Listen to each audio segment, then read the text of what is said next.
We know now that in the early years of the 20th century, this world was being watched closely by intelligences greater than man's, minds that are to our minds as ours are to the beasts in the jungle.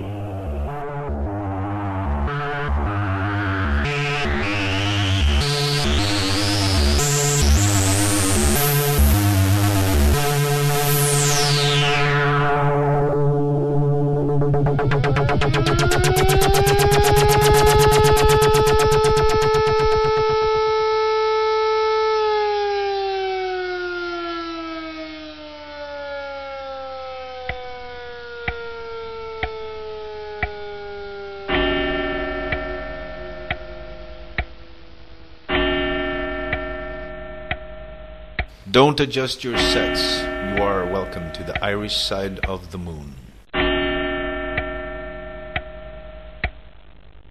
My name is Gabriel Logue, and this is the Irish side of the moon.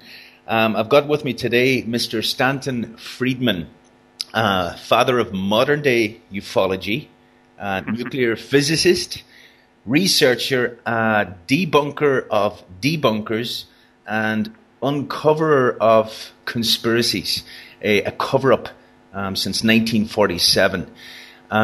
Stanton, how are you doing? Oh, pretty well here in beautiful Fredericton, New Brunswick, Canada. New Brunswick, Canada. Okay, you like details, huh? Is the sun shining? No, it's actually pretty gray outside. We've had a very rainy couple of weeks, so. Yeah. I could use some Irish sunshine, but one makes do. We could use some Irish sunshine also. You laughed when I said father of modern-day ufology. Was it the emphasis on modern that got the chuckle? Well, I don't know. Some people have resorted to calling me grandfather. Oh, okay. Well, the funny thing is that Dr. J. Allen Hynek was often referred to as sort of the father of ufology. He's the same age as my father was the same age as my father was, so I get a kick out of being called father, grandfather. As it happens, I'm truly a great-grandfather. Oh, you are? Okay. Yeah, my son had a son who had a son. Nice. Wow. What does that feel like? Well, it felt good, actually, except that I look around at the world and I thought, gee, I had hoped my grandkids and great-grandkids would grow up in a much better world than I grew up. I, remember the Depression and World War II and all that, and, the world doesn't look like such a great place still. Well, that leads us neatly into Roswell. I just got back. Oh, you got back from your yearly conference?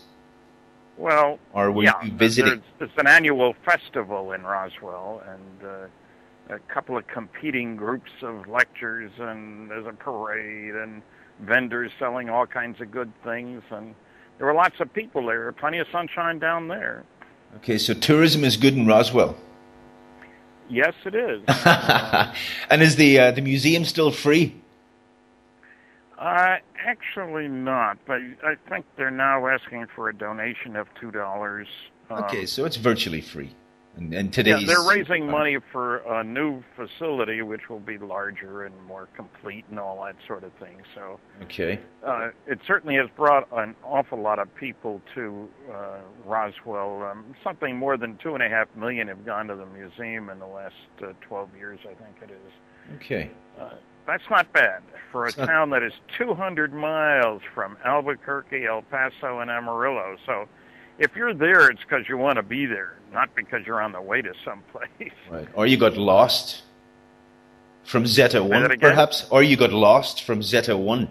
So maybe the museum could donate some of their money to Dr. Stephen Greer. I'll get back to that. So today actually is the 62nd anniversary, isn't it, of the Roswell? Well, I think it depends what day you're referring to. That's when the first newspaper articles was on July the 8th. Okay. But the actual discovery of the down disk was maybe the 3rd or the 4th or the 2nd, one of those 3 days. Okay. So there was there was a time lag.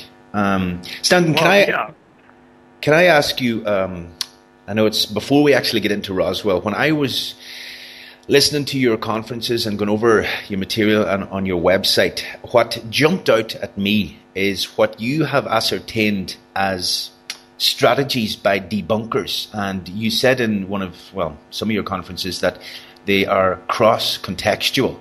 What the public doesn't know, I'm not going to tell them those points. I found those great, and especially linking it in with what's going on here in Europe right now with the Lisbon Treaty. Could you go into just a little detail on each of those so that the listeners then can familiarize themselves and recognize when this is happening to them, when somebody's employing some of these shenanigans? Yeah, the four major rules for debunkers of all subjects, it's not just flying saucers. One, what the public doesn't know, I'm not going to tell them. So in the debunker literature, one almost never finds reference to the large-scale scientific studies that have been done.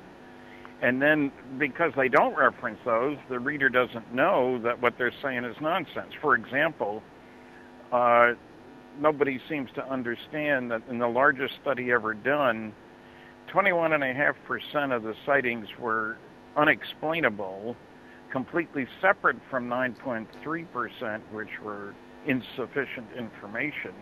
And a quality evaluation revealed that the better the quality of the sighting, the more likely to be an unknown. And yet, we have people like my University of Chicago classmate, Carl Sagan, saying that there were interesting sightings that weren't reliable and reliable sightings that weren't interesting, but no interesting and reliable sightings.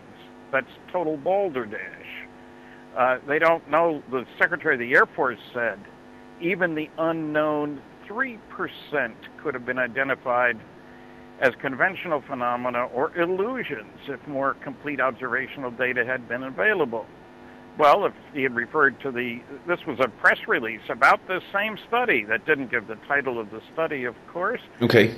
And the unknowns were 21.5%, not 3%.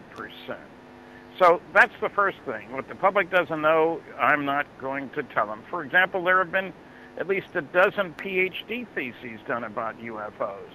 You don't find those discussed by the nasty, noisy negativists, as I politely call them. So basically, sorry to cut across you, but it's like in courtroom analogy, it would be like the defense team not disclosing some possible evidence to the prosecutors unless the prosecutor comes over and digs for it. Would that be fair? Yeah, something like that. I don't know which side is the defense and which the prosecutor. Well, we'll let the jury decide. Okay, the second rule is don't bother me with the facts. My mind is made up. Yes. So we get constant claims that there is no evidence. Usually this is often it's from the SETI guys, S-E-T-I, Search for Extraterrestrial Intelligence. I call it silly effort to investigate. They're constantly saying, hey, let's listen with radio telescopes because those UFO guys don't have any evidence.